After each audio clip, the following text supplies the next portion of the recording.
네, 오늘은 빌립보서를 마치며라는 주제로 함께 말씀 나누려고 하는데요.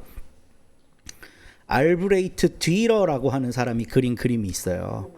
네 사도들입니다. 이 네 명이 누굴까요? 베드로, 요한, 야고보는 아닙니다. 바울, 그리고 마가입니다. 바울하고 마가는 예수님의 직제자가 아니죠. 근데 가히 사도라고 부를 만한 수준의 사람들입니다. 바울은 스스로를 사도라고 표현을 했었고, 마가는 자기가 사도다 이런 적은 없지만 마가복음의 저자이면서 또 바울을 따라다녔던 바울의 애 제자 중 하나였거든요. 그러니까 마가는 어떤 의미에서는 예수님의 제자로 호명받았던 적은 없지만 바울을 통해 예수님을 너무나도 강렬하게 배웠기 때문에, 물론 그 전에도 사도들을 통해 배운 게 있었겠지만, 이제 디러라고 하는 사람이 종교개혁 시대의 화가입니다. 이 사람이 네 사도라고 하는 그림을 이렇게 그렸어요. 저는 이 그림 가운데 선이 있는 게 참, 이 선은 디러가 그은 건 아니에요. 그림이 이렇게 나뉘어 있는 겁니다. 선이 있는 게 참 저한테는 특별했는데, 이 왼쪽에 있는 사람들 있죠. 빨간 옷 입고 있는 사람이랑 요 사람이 베드로, 그러니까 맨 앞에 있는 사람이 베드로고 그 뒤에 있는 사람이 요한이거든요. 그리고 흰 옷 입고 있는 사람이 바울이고 그 뒤에가 마가예요. 굉장한 상징이 있는 거라는 생각이 들었어요. 왜냐하면 요한과 베드로는 유대적 배경을 가진 사람들에게 기독교를 전한 사람이고요. 바울과 마가는 이방인들에게 전한 사람들이에요. 그래서 이렇게 나눠보면 베드로랑 요한은 뭘 보고 있어요? 뭘 보고 있나요? 성경을 보고 있죠. 성경. 네. 그 작품 해설에 보면 이 글이 요한복음이랍니다. 그러니까 요한도 자기가 쓴 글을 뚫어져라 쳐다보는 거겠죠. 그리고 베드로의 손에 성경 말고 하나가 더 들려 있습니다. 뭐처럼 보이세요? 천국 열쇠.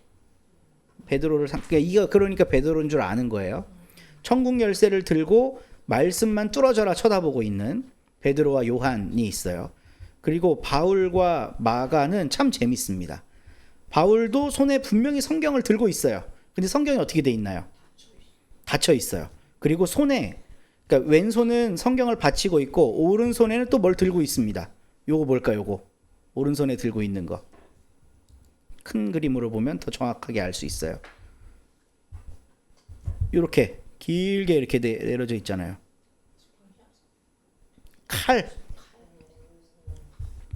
보통 성경 인물들 그 그림에 칼을 집어넣는 건 두 가지 의미가 있어요. 하나는 곧 죽는다는 의미입니다.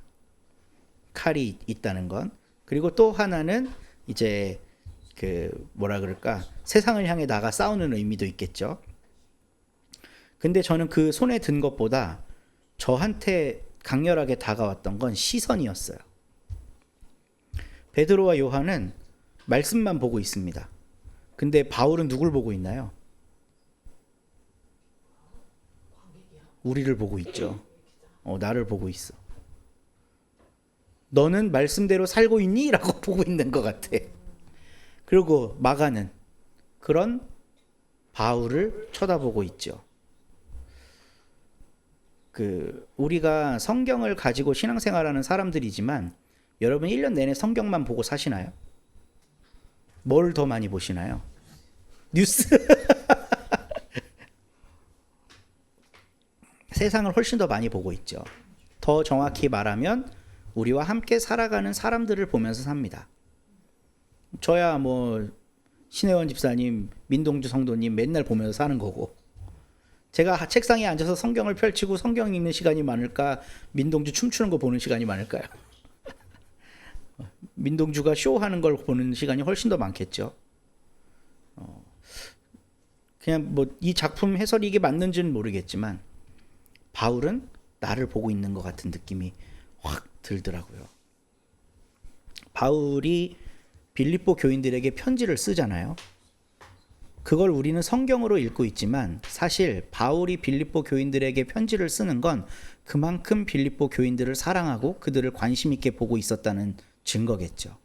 바울은 당신이 사역했던 교회의 양들, 함께 하나님 나라를 이루어 가야 할 예수님의 백성들을 보는 게 더 중요했던 것 아닌가 하는 생각이 들더라고요. 나를 보고 있거든요, 이렇게. 그래서 오늘 이 바울이 쓴 빌립보서 마지막 시간입니다. 빌립보서는 바울이 감옥에서 빌립보 교인들에게 보낸 짧은 편지예요. 어떤 사람은 가이사랴 감옥이라고도 얘기하고 어떤 사람은 로마의 감옥이라고도 얘기하고 사도행전과 엇맞물려서 보면 사실 바울은 이 편지를 쓰고 나서 나중에 2차례 더 빌립보에 방문했던 것으로 추정해 볼 수도 있어요. 그러니까 마지막 죽기 직전에 쓴 편지는 아니라 감옥에 갇혔는데 혹시 내가 죽을지도 모르니 하면서 쓴 거라는 거예요. 아니면 마지막 때에 쓴 편지일 수도 있어요. 정확한 건 알 수가 없습니다. 어쨌든 바울이 빌립보 교인들에게 보낸 짧은 편지입니다. 4장밖에 안 되는 짧은 편지지만 심지어 학자들은 이 편지를 한 번에 썼다고 생각하지도 않아요. 최소한 4차례 정도 나눠서 보냈을 거라고 보는 게 중론입니다. 이제 여러 가지 이야기가 막 짬뽕돼 있기 때문이에요. 예수 그리스도의 영광스러운 고난과 부활의 영광을 막 노래해. 그러다가 갑자기 개들을 조심해라 막 이러거든요. 그러니까 이런 게 한 번에 이렇게 썼다면 참 이렇게 건너뛰기 힘든 문맥상의 이 단절이라는 거예요. 그래서 최소한 한 4편 정도의 편지를 지속적으로 빌립보 교인들에게 보냈는데 그것들을 모았다가 후대에 편집한 거다. 이런 내용들이 성서학계에서는 중론인 것 같더라고요.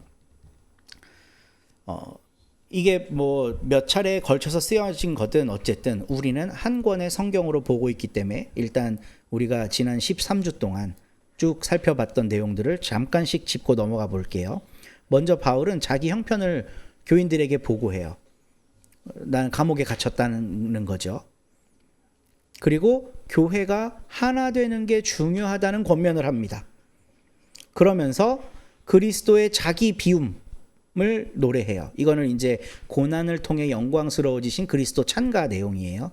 빌립보서에서 가장 아름다운 구절 중에 하나죠. 그리고 나서 디모데와 에바브로디도 소식을 전합니다. 디모데가 곧 너희들에게 갈 거야.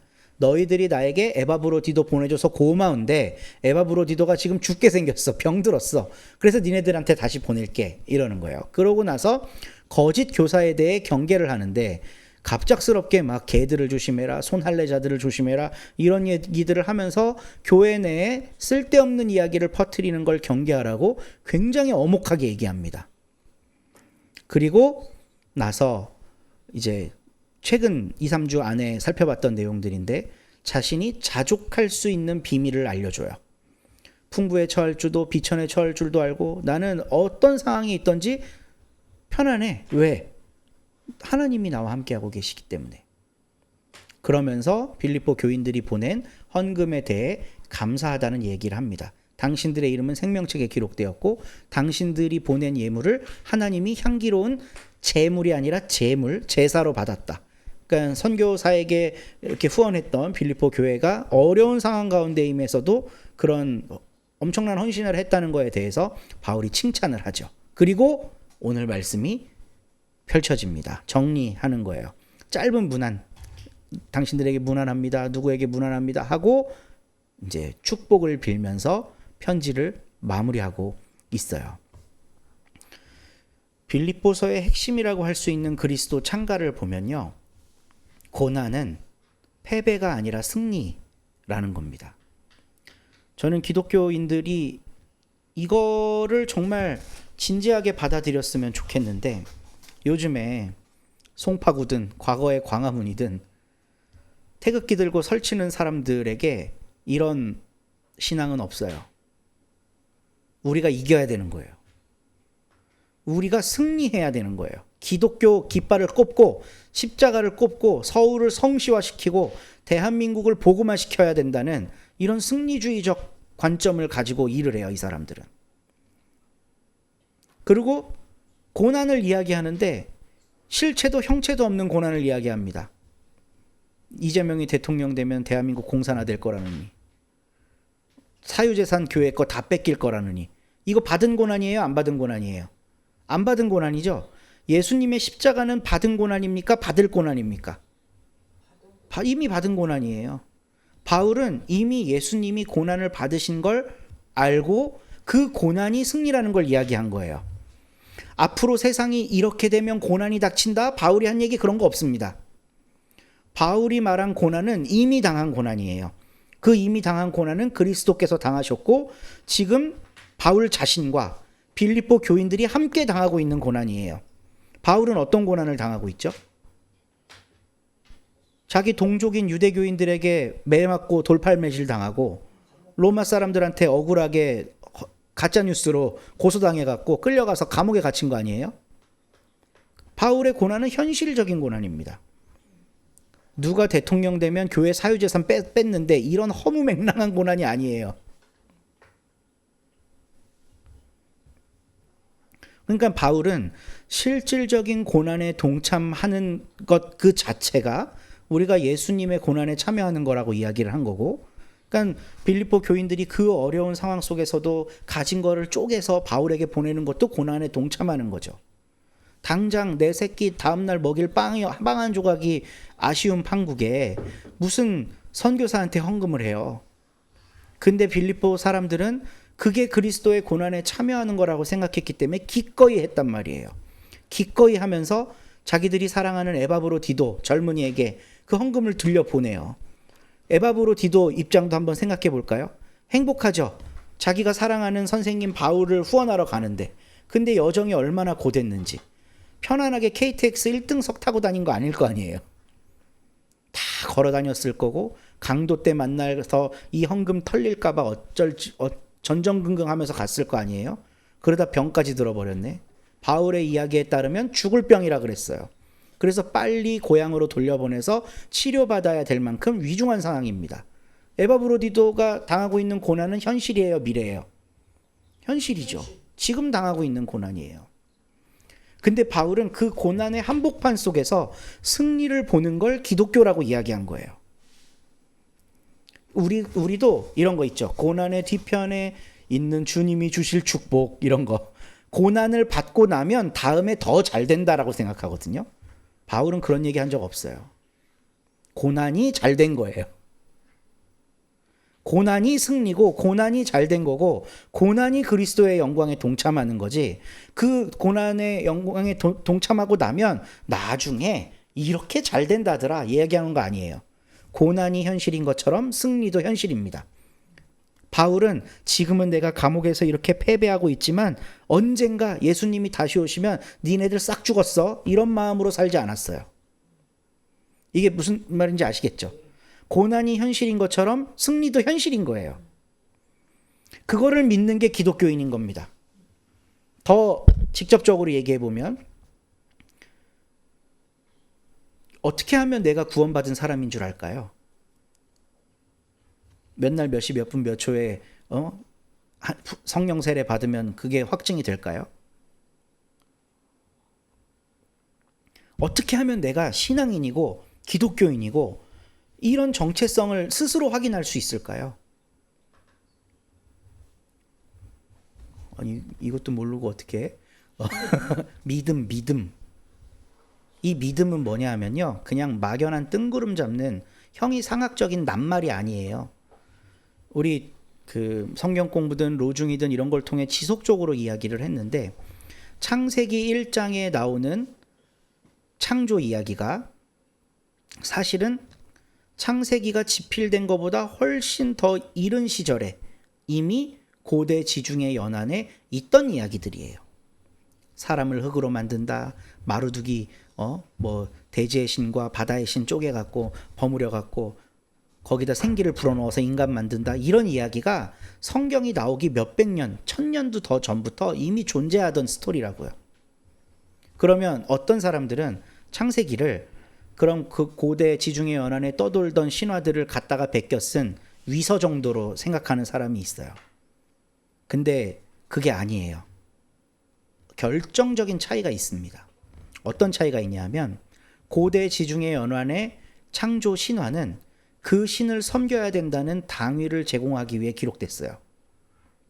인간 너희들은 신이 쪼물쪼물해서 만들었으니까 너희들은 앞으로 이 신의 명령에 따라. 그러면 인간들이 그 신이 누군데? 그 신이 현신이 돼서 아바타가 돼서 이 땅에 내려온 게 바로 너희가 섬기는 황제야. 황제를 섬기기 위한 이데올로기로 신화를 쓴 거예요. 그러면 성경도 그렇게 썼을까요? 아니에요. 그 이데올로기에 의해서 정복당한 노예로 끌려가 있던 히브리 민족이 그 신화를 보고 그 신화는 가짜라고 말한 거예요. 그래서 하나님이 인간을 어떻게 만들어요? 자기 형상대로 만들어요. 생육하고 번성하고 땅에 충만하라. 땅을 다스려라. 내가 이 세상을 돌보듯 너희가 청지기가 되어라. 사람에게 맡겨주죠. 근데 그 사람이 황제인가요? 모든 사람이에요. 노예와 황제는 인간 세상이 악하기 때문에 신분이 나뉘어 있지만 똑같은 하나님의 피조물이라고 고백한 거예요. 그 안에서. 그러면 그거를 받아들이고 그거를 믿는 사람들은 신앙인이 되는 거죠. 나는 하나님의 형상으로 지음받은 존귀한 존재야. 내 안에는 하나님의 형상이 있어. 내 안에는 하나님의 명령이 있어. 이 땅을 다스리라는. 난 청직이야. 이게 신앙이에요. 나는 황제의 명령에 복종해야 되는 수동적 존재. 이걸로 그냥 황제가 이거 하라면 이거 하고 저거 하라면 저거 하라던 그런 사람에서 야훼 하나님이 이 세상을 창조하셨다라고 하는 그 믿음을 받아들임으로써 하나님의 형상을 닮은 사람이 되는 거예요.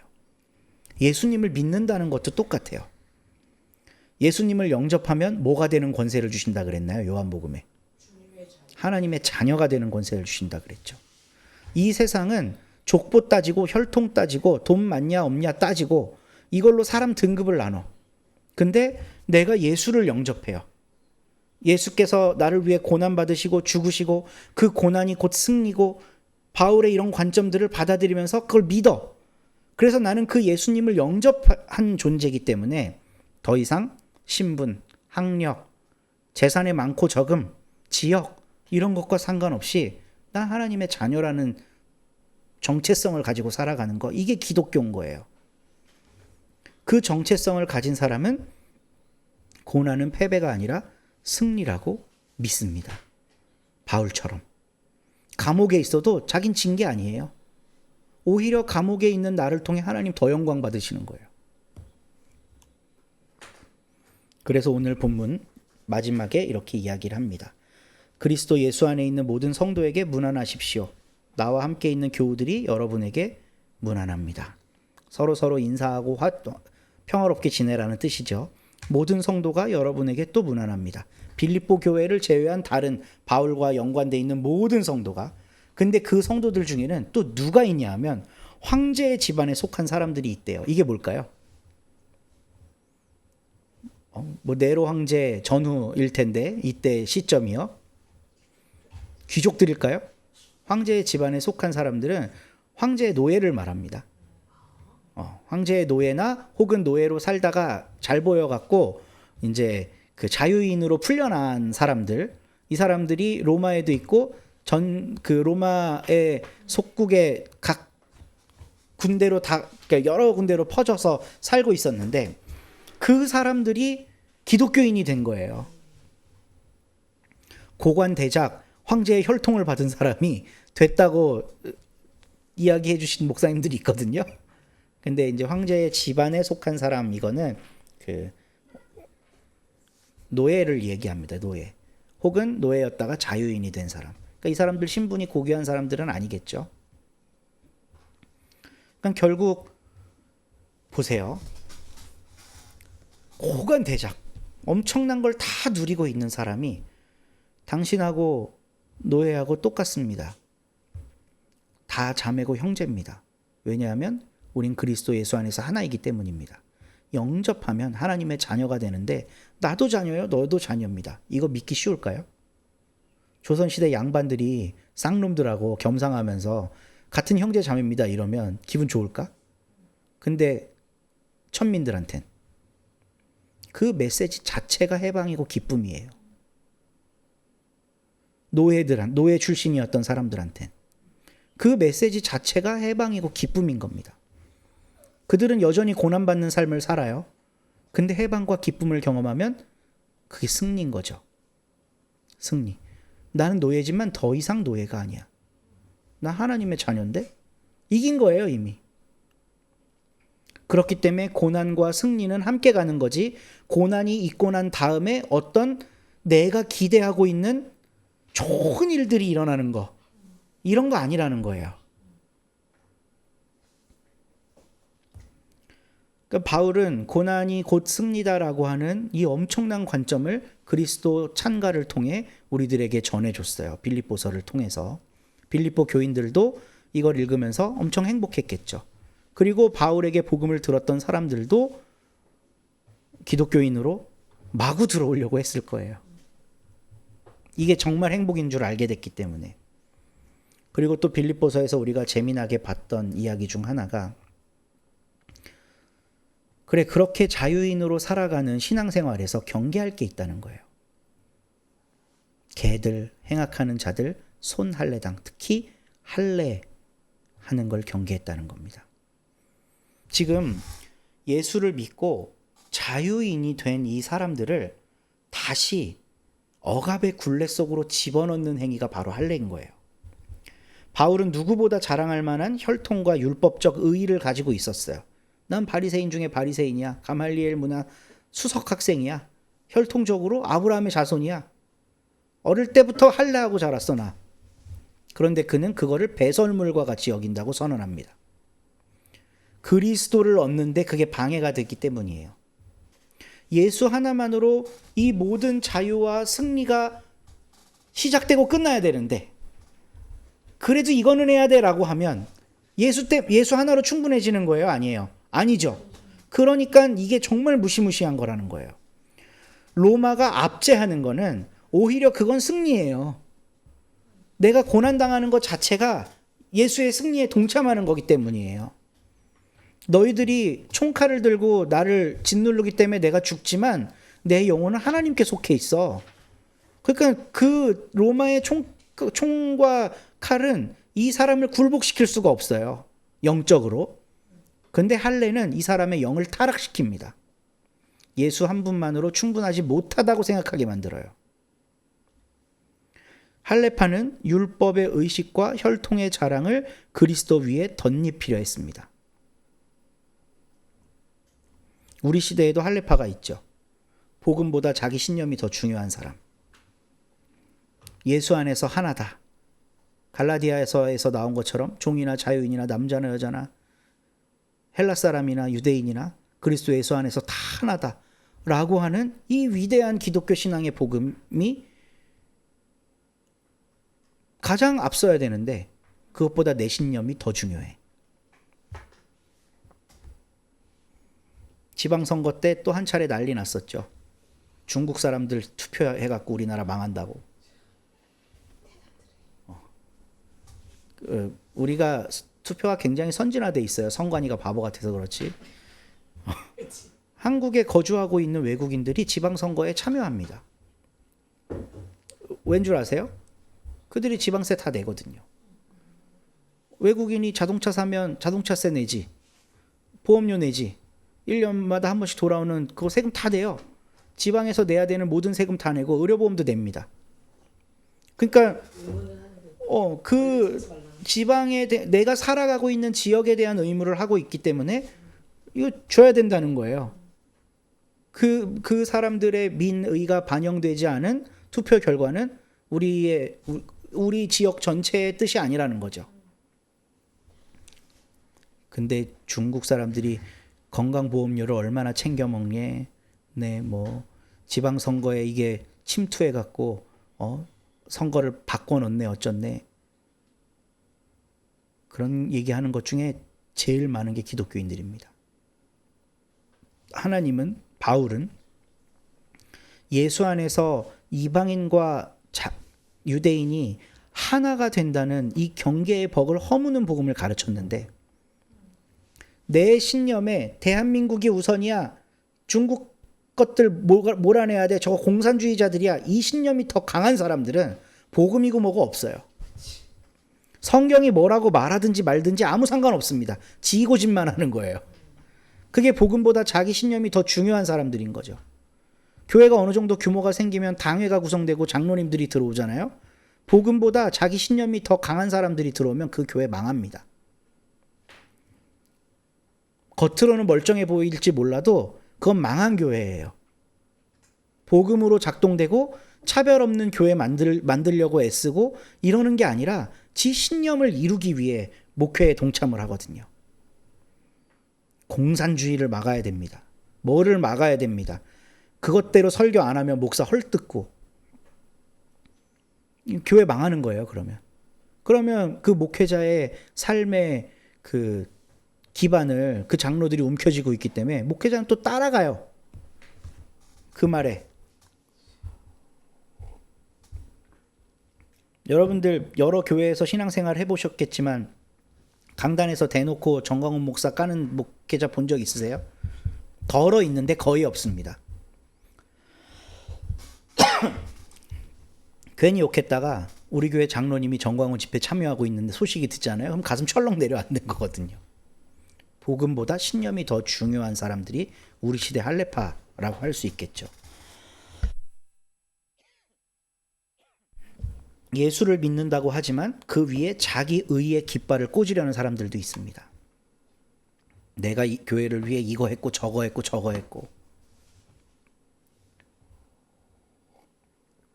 복음보다 교파의 우월을 자랑하는 신앙도 마찬가지예요. 저는 장로교에서만 한 1년, 2년 정도 감리교회 어릴 때 다닌 적은 있는데 그건 뭐 별로 저한테 큰 영향을 미치질 못했고, 거의 장로교, 그것도 예장 통합에서만 신앙생활을 하고, 학부 때부터 통합 측 신학교에서 공부하고, 신대원도 그렇고 대학원도 통합 측 학교에서 다니고, 그냥 우리 교파 사람이에요. 저는 어떤 의미에서는. 그러면 이 교파에 대한 자부심이 있을까요, 없을까요? 있어야 돼요. 있겠죠. 그냥 장로교가 최고라고 생각하는 거죠. 메인이다. 근데 공부도 좀 해보고 세계 교회들은 어떻게 돌아가고 있나 보면 초라하기 짝이 없습니다.